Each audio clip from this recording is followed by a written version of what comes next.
मैं कुछ नहीं कर सकती थी।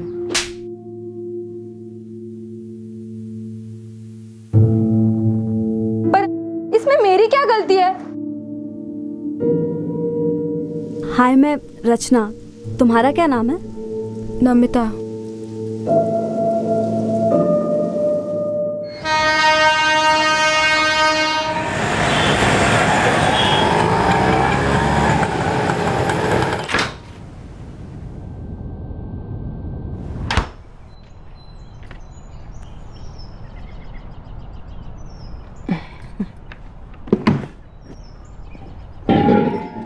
रचना, तू एक जगह बैठकर पढ़ नहीं सकती है क्या?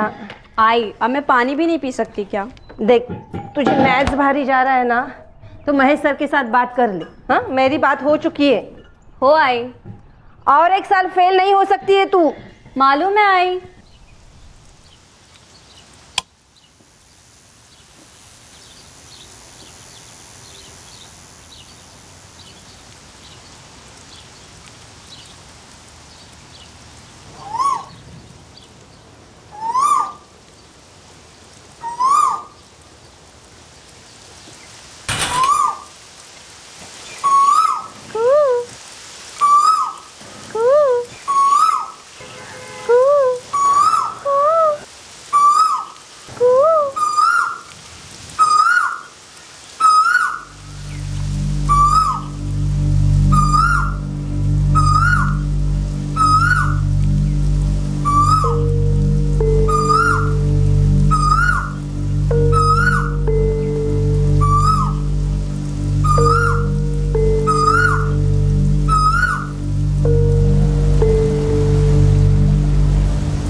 काय का रचना, तेरे महेश सर बोल रहे थे कि मैथ्स के एक भी सवाल का जवाब तूने सही नहीं दिया। आई, तभी तो तुम चाहती हो ना कि मैं महेश सर से स्पेशल ट्यूशन लूँ। वो ट्यूशन का छोड़, लेकिन सारे जवाब गलत कैसे हो सकते हैं? फिर से फेल होने का सोचा है क्या तूने? बाड़ा, क्लास में ध्यान क्यों नहीं देती तू? आई, मैं पूरी कोशिश करती हूँ, लेकिन मैथ्स ना मेरे दिमाग में नहीं घुसता है। देख बेटा, ये 10वीं तू कैसे भी करके पास कर ले। तेरे बाबा और मैं ये नहीं कह रहे कि तू आगे जाके पढ़, तो कुछ भी सीख ले कि तू कुछ बन सके, लेकिन कुछ भी सीखने के लिए 10वीं पास होना ज़रूरी है। आई, मैं कोशिश करती हूँ ना। आप देखती हो ना, स्कूल से आने के बाद मैं पढ़ने बैठ जाती हूँ। हाँ हाँ, पढ़ और पढ़, लेकिन 10वीं पास हो ले।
रचना, काय ग, कुठे चाललीस ग?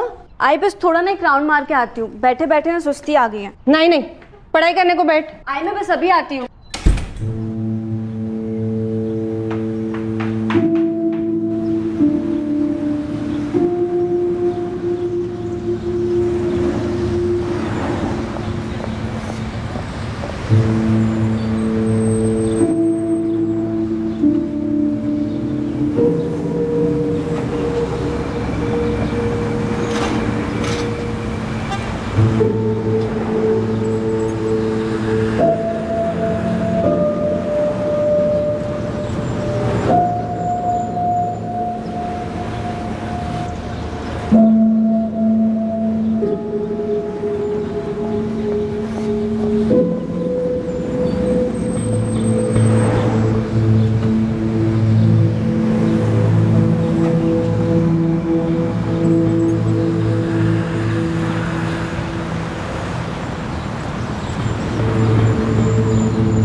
हाय, मैं रचना। तुम्हारा क्या नाम है? नमिता। इसी एरिया की हो? हाँ, कौन सी बिल्डिंग? मैं वो सामने सांची निवास में रहती हूँ। मैं नूपुर नगर में रहती हूँ। तुम यहाँ रोज़ आती हो ना? मेरी विंडो से दिखता है। मेरा मतलब जब मैं पढ़ने बैठती हूँ ना घर पे, तो वहाँ विंडो है, तो तुम अपने आप ही दिख जाती हो।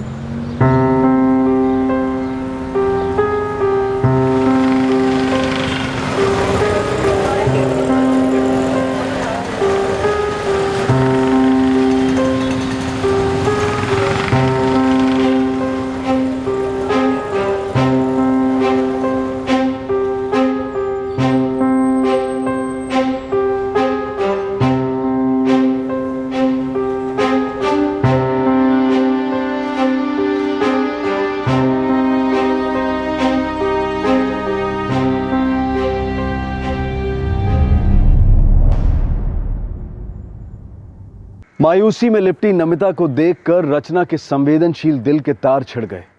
वो नमिता के बारे में जानने के लिए उत्सुक थी। रचना खुद नमिता के पास गई और उसकी तरफ दोस्ती का हाथ बढ़ाया। रचना को जरा भी अंदाजा नहीं था कि बहुत जल्द नमिता के मन का ज्वालामुखी फटने वाला था और वो अपनी मायूसी का कारण रचना को बताने वाली थी।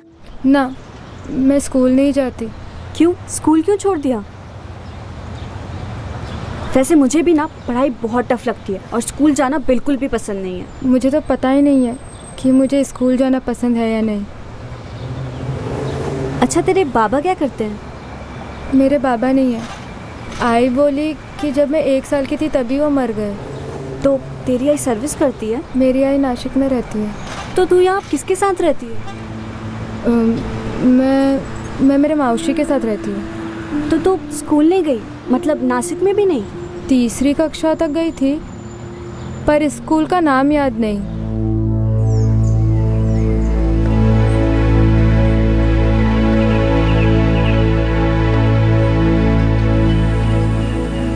जब मैंने तुझे पहली बार देखा ना यहाँ बैठे हुए, तो मुझे लगा तो कि पता ही नहीं चला कि मेरे आई ने मेरा स्कूल क्यों छुड़वा दिया। तूने कभी आई से पूछा नहीं? नहीं, मैं तो उसे 2 साल से नहीं मिली हूँ। 2 साल? क्यों?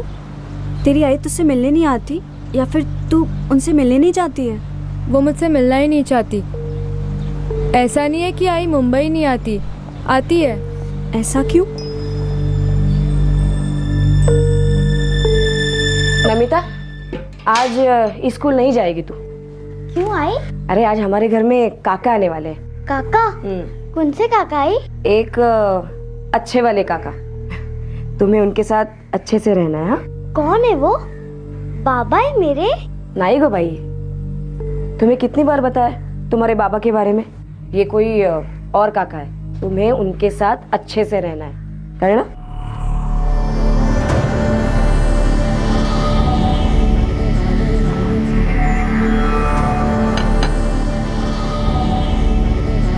मी नागेश, वो फरीदा ने पता दिया था यहाँ का।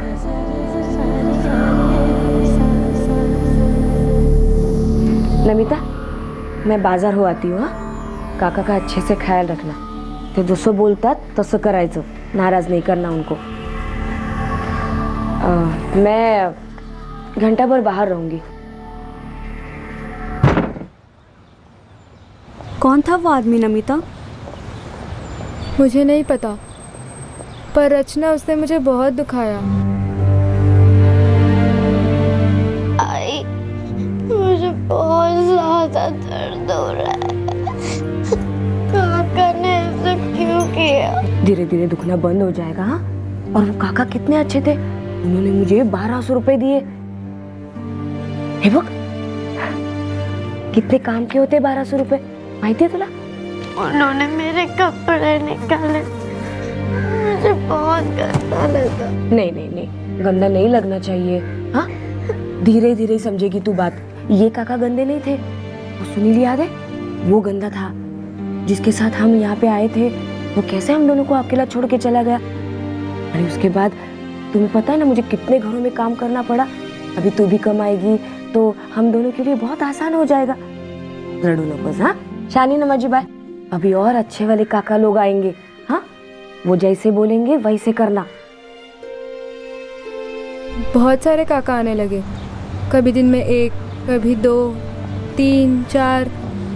कभी दिन में आते थे, कभी रात में, कभी तो पूरा दिन आते थे। वो दर्द कभी कम नहीं हुआ, बस बढ़ता ही गया। मुझे वो सब बिल्कुल पसंद नहीं था। मैंने आई को बोला था कि मुझे ये सब नहीं करना, पर वो उल्टा मुझ पर ही गुस्सा हो जाती थी। 2 साल पहले एक दिन मुझे बहुत गुस्सा आया। आई, मुझे सब पता चल चुका है कि तू 9 साल की उम्र से मुझसे क्या करवा रही है। वो क्या है?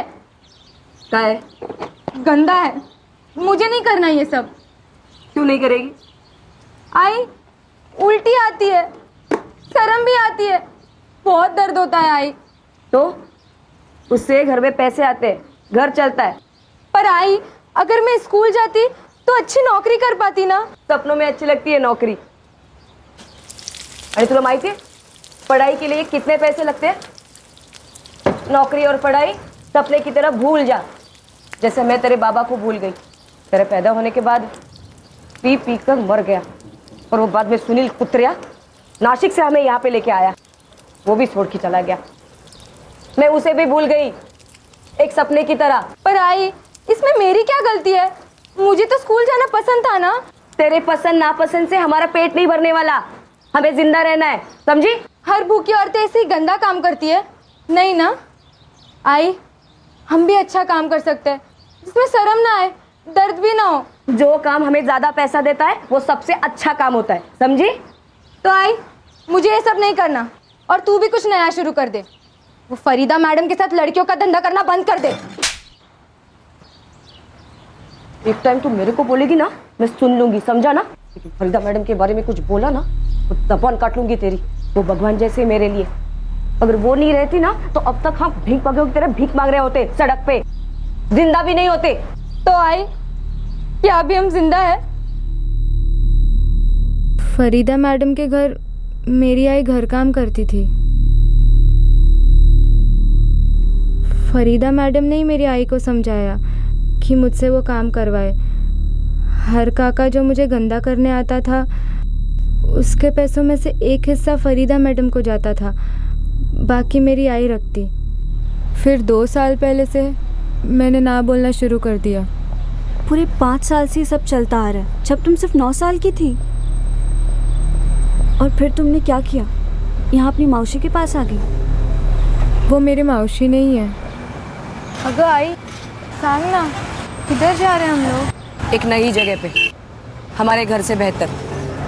तेरी जिंदगी सुधर जाएगी। लेकिन तू रहेगी ना मेरे साथ? नहीं, तू वहाँ पे अकेली रहेगी।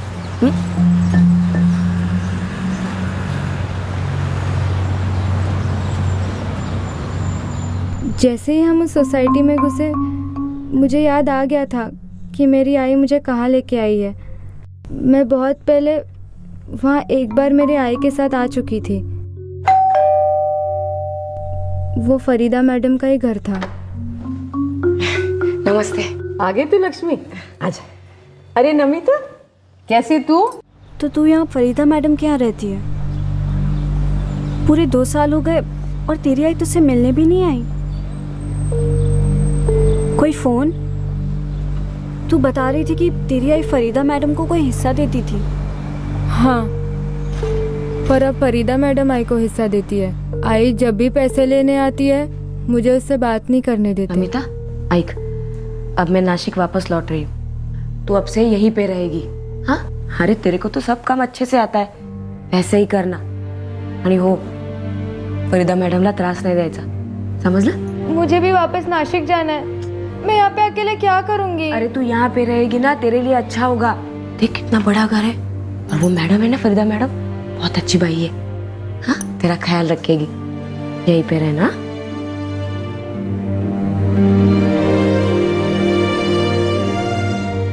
देख नमिता, दिन में कभी 2 तो कभी 2 से ज्यादा लोगों के पास बैठना पड़ेगा।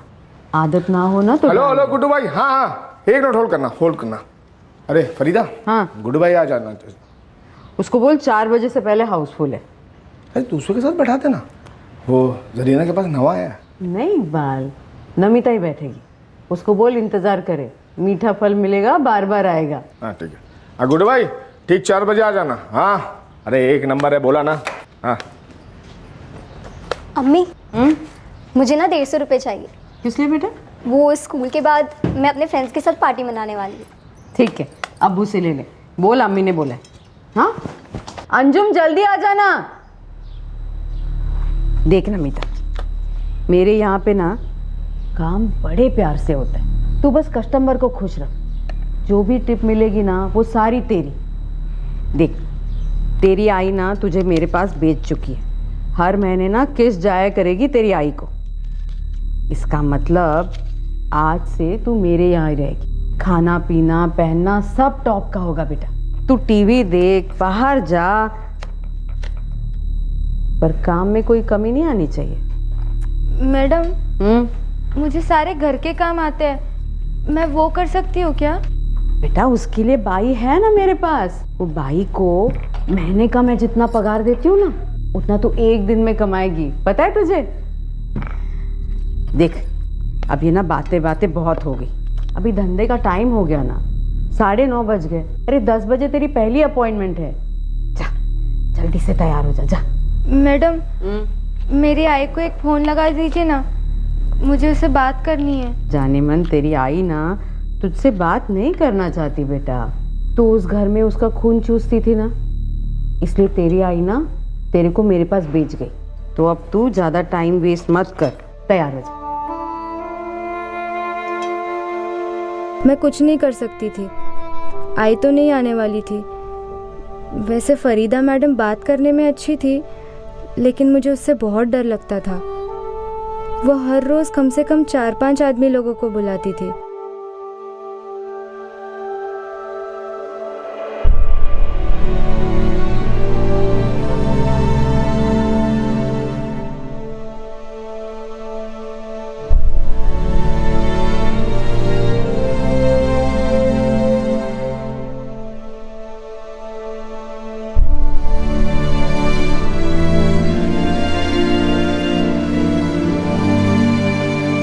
वहाँ से भागने का कभी सोचा नहीं? क्यों? तू यहाँ रोज आती है तो यहीं से भाग जाना। मैं नहीं भाग सकती। क्यों? बाहर ऐसा क्या है जो घर में नहीं है? पूरा दिन घर पे रहती हूँ, बस थोड़ी देर के लिए बाहर जाना है, बस थोड़ी देर। सिर्फ आधे घंटे के लिए जाना, हाँ? और वो भी ना खाने के बाद। जी मैडम। और सुन बेटा, देख मैं ना तुझे मेरा मोबाइल नंबर दे के रखती हूँ। अगर तू कहीं गुम गई ना तो किसी नज़दीक के दुकान से मुझे फ़ोन कर देना, कोई आके तुझे लेके जाएगा। हाँ ठीक है। और हाँ अगर तू ये सोच रही है ना कि यहाँ से भाग जाऊँ या पुलिस में जाके कंप्लेंट करूँ, तो ऐसी सोच ना अभी के अभी दिमाग से निकाल देना। हाँ बेटा? नहीं मैडम ऐसा कुछ नहीं। तू अगर ऐसा कुछ करेगी ना तो मुझे तेरी माँ को मरवाना पड़ेगा। नहीं। एक फ़ोन जाएगा नासिक और तेरी माँ को मार दिया जाएगा। तू अगर कहीं छिप गई ना तो उस्मान और यूसुफ तुझे ढूंढ निकाले। अल्लाह ऐसी जगह पहुंचाएंगे तुझे जहां मैं अपने दुश्मनों को भी ना भेज। तो चाहती है ऐसा हो तो यहाँ से भागने का सोचना भी मत।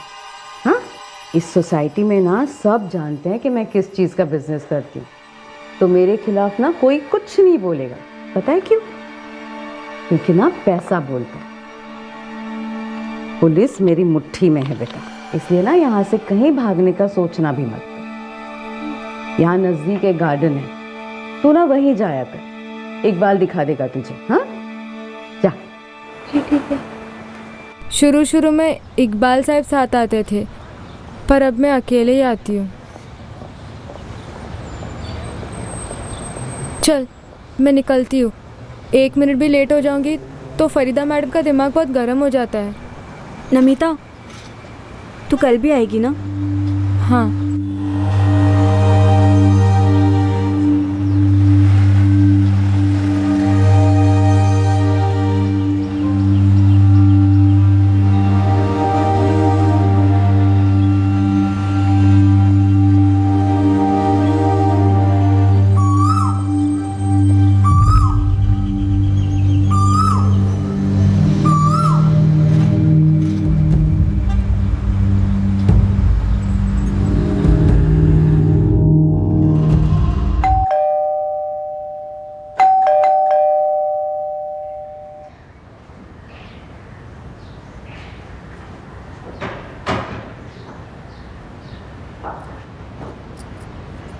लेट हो गई तू? माफ़ कर देना मैडम, बस थोड़ी सी आँख लग गई थी। 4 बजे मतलब 4 बजे नमिता, कस्टमर वेट कर रहा है यहाँ। तू 4 बजे वहाँ से निकलेगी तो कैसे होगा? 4 बजे धंधे पे बैठना है तुझे, याद है ना? अब जा, जल्दी से मुंह हाथ धो और तैयार हो जा। हाँ, जा बेटा।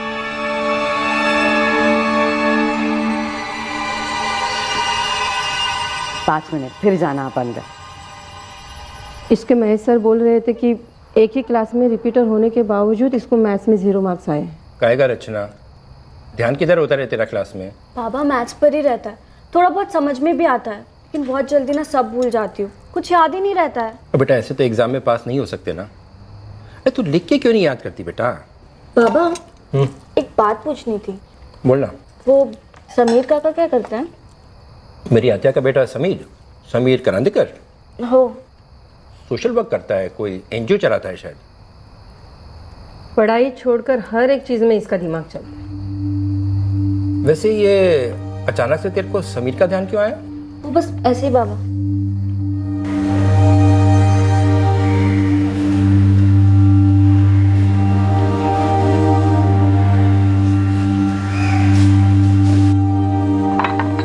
अब कहाँ बाहर जा रही है? बस अभी आई। आजकल रोज दोपहर में बाहर जा रही है। ना पढ़ने के 1000 बहाने हैं इसके पास।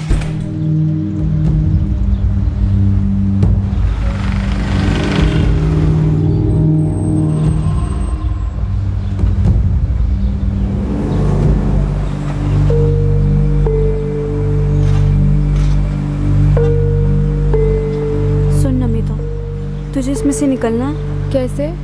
वो तो मुझे भी नहीं पता, लेकिन हम कुछ कोशिश तो कर सकते हैं। लेकिन रचना, मैं जाऊंगी किधर? मेरी आई को वो लोग मार डालेंगे। मुझे नहीं लगता कि वो तुम्हारी आई को कुछ भी करेंगे। वो सिर्फ तुम्हें ऐसे डराने के लिए कह रहे हैं। अगर तुम्हें निकलना है तो हम कुछ ना कुछ ज़रूर कर सकते हैं। देख रचना, तू अपने आप से कुछ भी मत कर, मैं तेरे हाथ जोड़ती हूँ। मैं बहुत बुरी फंसूंगी, और वैसे भी मैं इस हफ्ते दिल्ली जा रही हूँ। दिल्ली क्यों? वो मुझे किसी के पास तो भेज रही है फरीदा मैडम। 2 दिन पहले ही मुझे पता चला। तो तू दिल्ली से वापस नहीं आएगी? उन्होंने कहा है कि वो मुझे दिल्ली में ही किसी को तो बेच रही है। और चिकन खाएगी बेटा? नहीं, बस। देख, अगले हफ्ते ना इकबाल तुझे दिल्ली ले जाएगा। वो कहाँ है? अरे अपने मुल्क की राजधानी है, बहुत बड़ा शहर है, मुंबई जैसा। अब ना तू वहीं रहेगी। दिल्ली की एक बड़ी पार्टी को ना मैंने तुझे बेच दिया है, बहुत बड़े दाम में। हमेशा के लिए? अरे इतने आगे का नहीं सोचते बेटा। तू ढंग से काम कर, ढंग से खा पी, दिल्ली में ना अच्छे से रह। वहाँ तू बड़े बड़े लोगों से मिलेगी।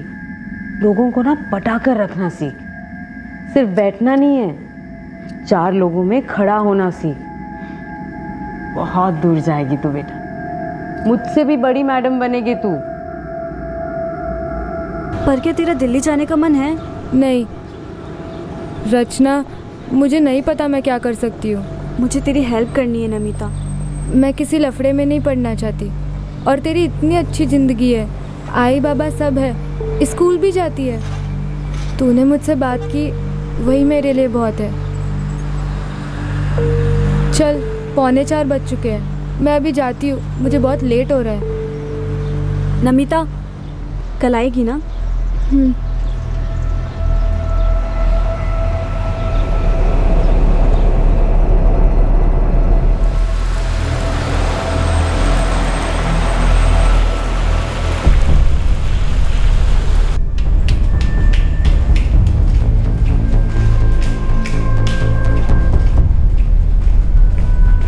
क्या कर सकते हैं काका? सबसे पहले हमें पुलिस के पास जाना चाहिए, लेकिन उससे भी पहले मुझे उस लड़के से मिलना होगा। आप मेरे साथ आएंगे काका? वो रोज दोपहर को ना सामने वाले गार्डन में जाती है, हम वहीं बात करते हैं। चला ना काका, अगले हफ्ते वो लोग उसे दिल्ली भेज रहे हैं, उसे वहाँ बेच दिया गया। वो जाना नहीं चाहती, लेकिन अगर चली गई ना तो हम उसे नहीं बचा पाएंगे।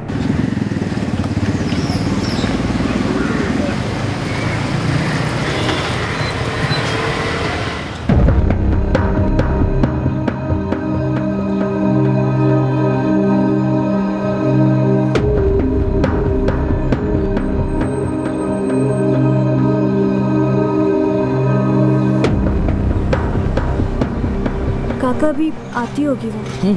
हम हुए।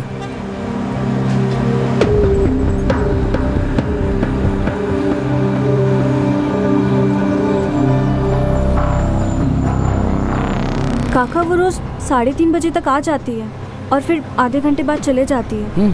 आ जाएगी।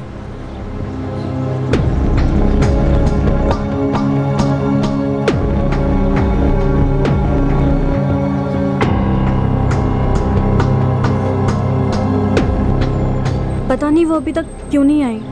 आ जाएगी।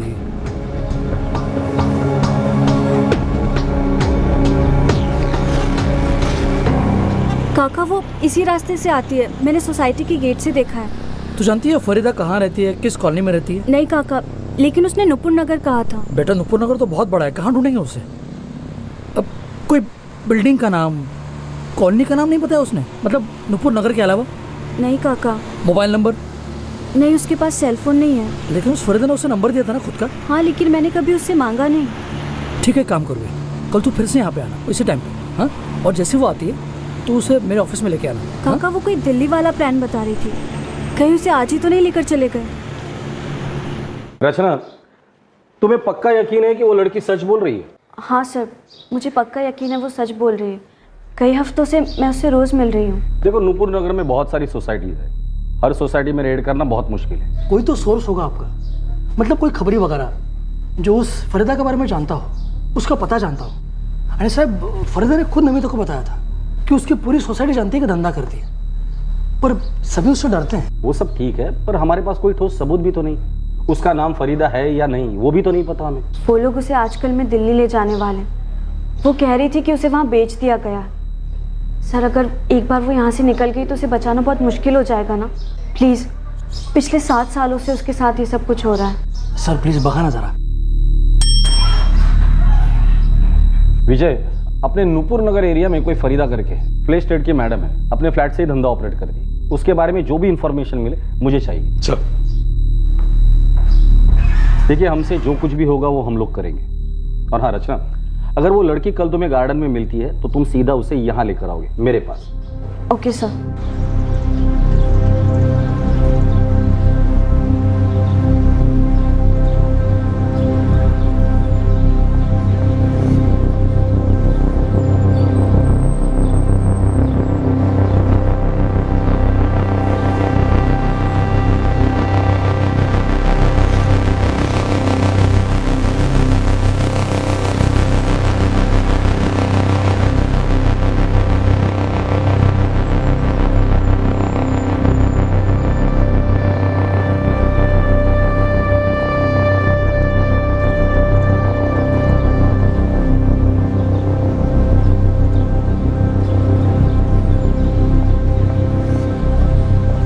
साहब, ये फरीदा का पूरा नाम फरीदा शेख है। कहाँ रहती है? तीसरा माला, फ्लैट नंबर 302, 4 नंबर बिल्डिंग, रुखसाना सोसाइटी। ठीक। ये थोड़ी गर्मा गर्मी वाली सोसाइटी है। यहाँ बिना ठोस सबूत या अरेस्ट वारंट वगैरह के घुसेंगे ना तो शोर मचेगा। शोर को खामोश करना हम अच्छे तरीके से जानते। तू सिर्फ इतना बता, ये बच्ची नमिता उस फ्लैट में है क्या? वो तो नहीं पता साहब।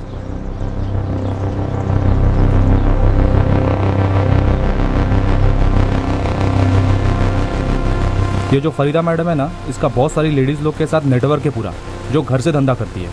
ये कस्टमर लोग को उससे घर पे भेजती है और औरत लोग से दलाली खाती है। इस फरीदा से कांटेक्ट कैसे किया जा सकता? यूसुफ अली साहब, चल रहा है उसका सारा काम, वही देखता है। नंबर दे इस यूसुफ को। काका, नमिता आज भी गार्डन नहीं है। मुझे डर लग रहा है कहीं उसे दिल्ली तो नहीं भेज दिया। हो सकता है। अब क्या होगा काका? क्या हम उसकी दिल्ली में हेल्प कर सकेंगे? हम जरूर उसकी हेल्प करेंगे। मैं अभी निकलता हूँ और तुझे भी साथ लेकर चलता हूँ। पुलिस के पास दोबारा चलते हैं। तुम सही कह रही थी, फरीदा शेख नाम है उसका, रुखसाना बिल्डिंग में रहती है, बड़ी शातिर खिलाड़ी है। सर आप रेड करेंगे ना उस घर पे? और अगर उसने नमिता को दिल्ली पार्सल कर दिया हो तो? सर, आप फरीदा मैडम से क्यों नहीं पूछ लेते कि उन्होंने नमिता के साथ क्या किया है? वो सीधा मना कर देगी।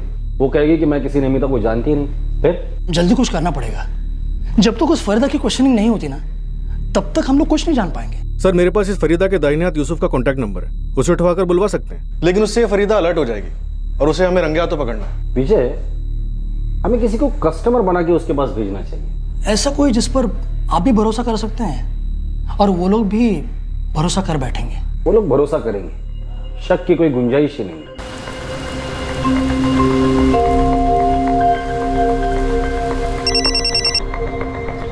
हेलो यूसुफ भाई। हाँ कौन? भाई मेरा नाम ललित है, मेरे दोस्त राजेश ने आपका नंबर दिया है। हाँ बोल। टाइम पास के लिए एक लड़की चाहिए थी। रूम है क्या तेरे पास? नहीं नहीं, जगह नहीं है मेरे पास। मेरे को भाई 5 मिनट दे, मैं देखता तेरे को किधर बैठा सकता हूँ। लेकिन भाई देख, रेट के मामले में अपने को कोई चिक नहीं मांगता है। भाई मैं क्या बोल रहा हूँ, वो लड़की थोड़ी कम उम्र की चाहिए थी। अच्छा, कौला माल मांगता है, मिलेगा भाई। लेकिन देख, लड़की का उम्र जितना कम रहेगा ना, रेट उतना ज़्यादा रहेगा। हाँ ठीक है, मंजूर।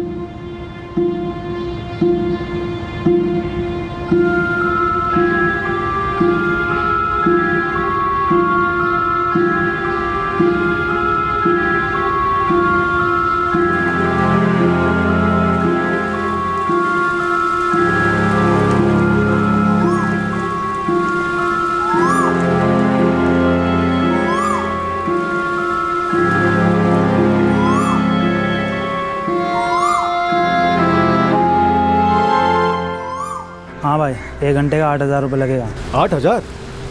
अरे ये तो बहुत ज़्यादा है। मैं पहले बोला था ना, मेरे को रेट के मामले में झिक नहीं मांगता है। एक तो साला तुम लोग के लिए छोटी लड़की लाओ, ऊपर से मोल भाव। अरे लेकिन भाई थोड़ा तो कम करो ना। भाई देखिए, एक ही रेट बोलता है, उसके ऊपर 1 रुपया भी कम नहीं करेगा मैं। 7,500 1 घंटे का बोल मांगता है। हाँ ठीक है ठीक है। वो लड़की ज़्यादा छोटी तो नहीं है ना, एकदम बच्ची तो नहीं है ना? अरे भाई 16 साल का, कच्ची गली है। कहाँ हूँ? नुपुर नगर। हाँ, उधर रुखसाना सोसाइटी है, उसमें 4 नंबर बिल्डिंग में 3रे माले पे 302 कमरा नंबर। ओके, खबर आ लिया निगाह।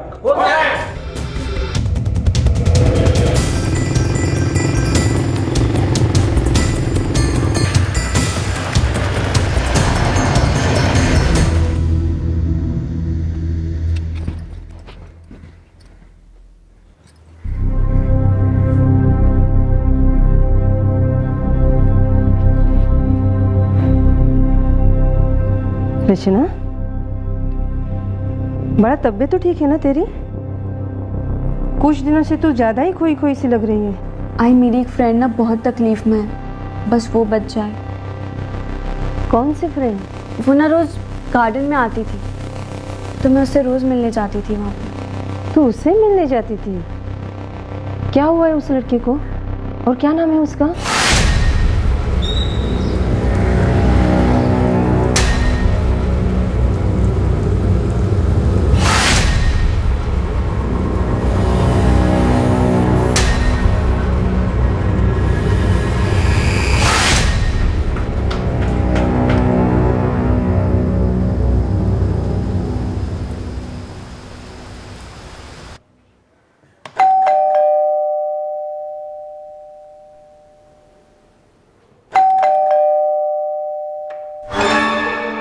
जी, मेरा नाम ललित है, यूसुफ भाई ने भेजा था। मैं हाँ हाँ, आइए अंदर आइए, बैठिए। 7,500 यहाँ रखना पहले।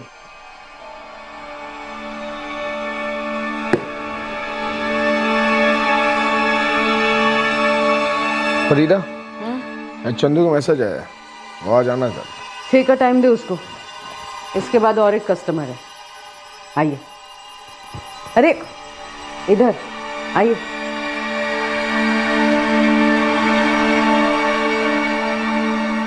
अभी ठीक 4 बज रहे हैं, मैं 5 बजे दरवाज़ा खटखटाऊंगी। 5 मिनट में निकलना पड़ेगा। हाँ, दरवाज़ा लगा देना अंदर से। जी।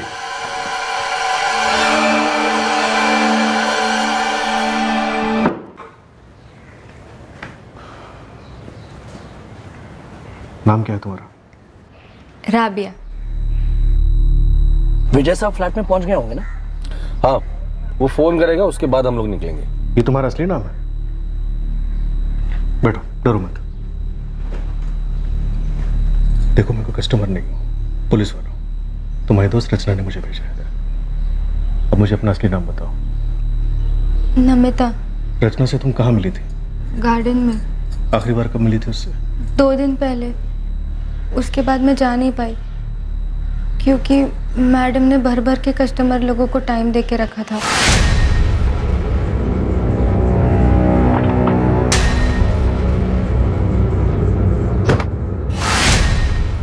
देखो, घबराओ मत, हमारी टीम आती होगी, हम तुम्हें ऐसे जल्दी छुड़वा लेंगे। इकबाल, चाय। वो आयुब शेख ने एडवांस दिया ना नमिता के लिए? कल दोपहर खाने से पहले सारा रोकड़ा आ जाएगा।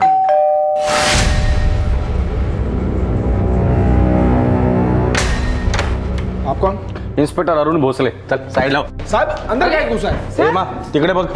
काय झालं साहेब? बसा ना चुप तुम्ही. बैठो. अरे काय झालं साहेब? बसा ना. बच्चे बाहर लियो.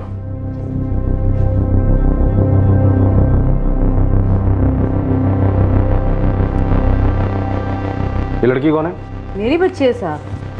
क्या हुआ साहब? बैठ के बात करते ना शांति से. फरीदा शेख. अब जो भी बात करनी है ना अदालत में करना. इन दोनों को लेकर चलो और बच्ची को उसके रिश्तेदार के हाथ छोड़ दो.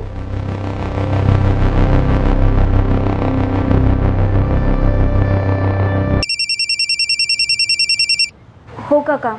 रचना एक चांगली बातमी है. तेरी दोस्त नमिता को हमने बचा लिया है. काका कहाँ है वो? यहीं बैठी है मेरे सामने पुलिस स्टेशन में. काका मैं वहाँ आ सकती हूँ क्या? हाँ क्यों नहीं. तुझे देखकर नमिता बहुत खुश होगी.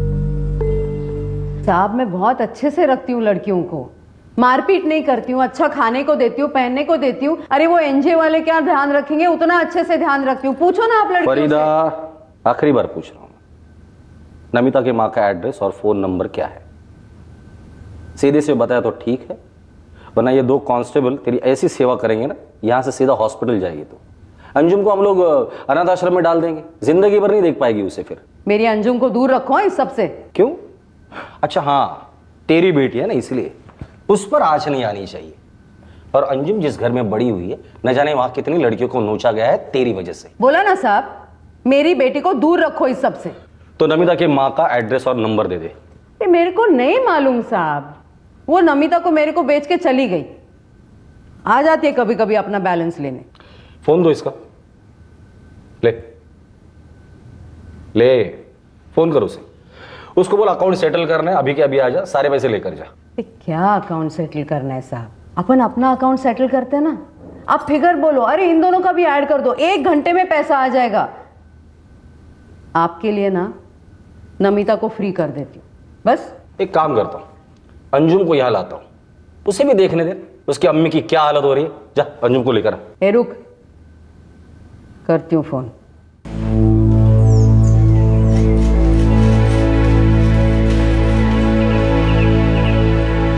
काका कुठे आहे ती? ती आतमध्ये आहे. उसका स्टेटमेंट रेकॉर्ड हो रहा है.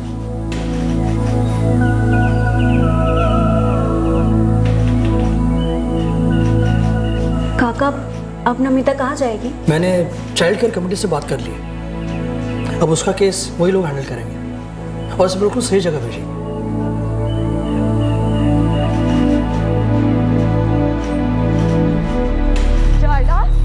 जब हमारे घर में खाने की फरीदा ने फोन पर नमिता की मां लक्ष्मी को बाकी का पैसा देने का लालच दिया और लक्ष्मी उसी रात मुंबई आई और पुलिस ने उसे तुरंत हिरासत में ले लिया. फरीदा मैडम. लक्ष्मी में रत्ती भर का पछतावा नहीं था कि उसने एक बेहद अमानवीय और भयंकर जुर्म किया था. मजबूरी और गरीबी की आड़ में अपनी 9 साल की बच्ची को स्कूल से निकालकर वेश्यावृत्ति में डाल दिया था.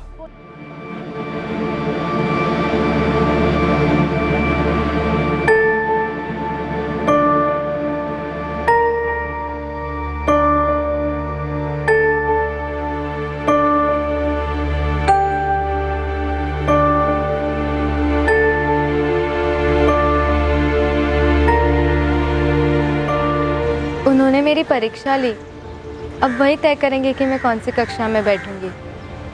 अगले महीने से तो मेरी स्कूल भी चालू हो जाएगी. मुझे पढ़ाई करना ना बिल्कुल पसंद है और मैथ्स तो जैसे मेरा दुश्मन ही है. फिर भी आई बाबा कह रहे हैं कि एटलीस्ट 10th तो पास कर ले. मगर तुम ना खूब पढ़ना, रुकना मत, बस पढ़ते ही जाना. हाँ रचना, मैं मेरे आई से मिली, वो जेल में है. तुम खुश हो ना? हाँ रचना, थैंक यू. अरे थैंक यू कैसा? दोस्तों में थैंक यू नहीं कहते. रचना, तुमने मेरी बात सुनी. मतलब मैंने कभी नहीं सोचा था मैं अपने बारे में किसी को कुछ बता पाऊंगी. सच कहूँ तो मैंने भी कभी नहीं सोचा था कि मैं किसी की बात सुन पाऊँ.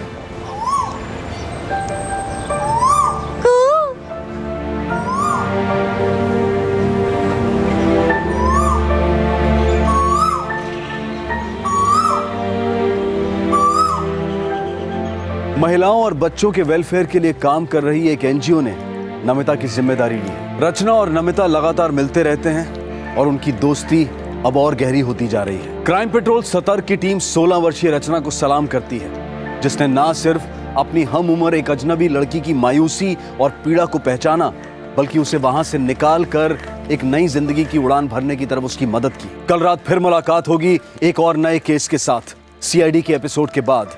तब तक सुरक्षित रहें और सतर्क रहकर एक अच्छे नागरिक का फर्ज अदा करें और देखते रहें क्राइम पेट्रोल सतर्क। सबक एक को सीख हम सबको। जय Hind. For more updates, subscribe to our channel, click the show links and enjoy watching the videos.